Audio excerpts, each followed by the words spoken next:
And that basically brings us to what we call the pillars of our roadmap. Now, let me take you through them one by one before I hand over to Will. 5 more minutes.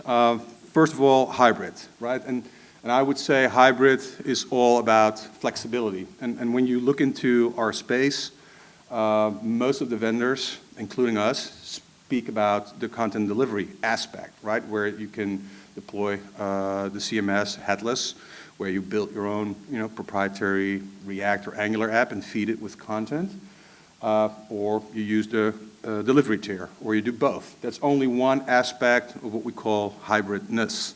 But more importantly, we feel that it's not just that content rendering piece, it's also the ability to publish both static and dynamically, right? And being able to do so not only in a single publishing architecture, but in a distributed, multi-layered publishing architecture is also a level of flexibility or hybrid that we want to bring to the table.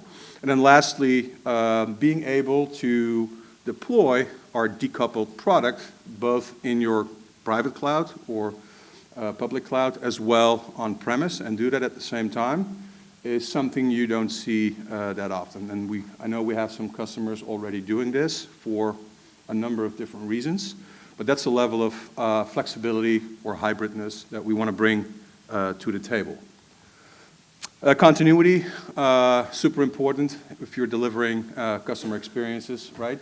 Translates into a technology piece, the platform, right? So continuous innovation, continuous integration, continuous development, very important theme.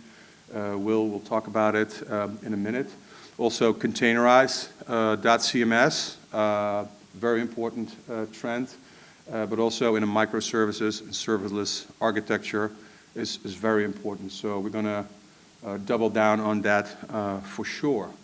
When it comes to the experience, more on the business side, being able to offer an omni-channel customer experience is very important, but also having the data to deliver that and have the actionable insights to make changes to customer journeys is what we feel very important in this space.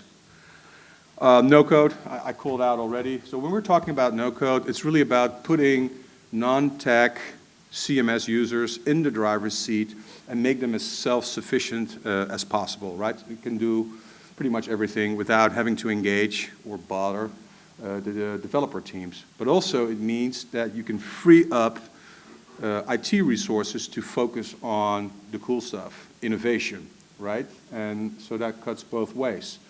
Very important philosophy in our product vision and product roadmap. Lastly, intelligence, data analytics, very important. We're collecting, aggregating, producing a lot of data around content and being able to abstract that and turn it into actionable insights for business and marketing teams is very important because it really helps you to drive results, regardless what those results are. And that's basically what I wanted to share with you.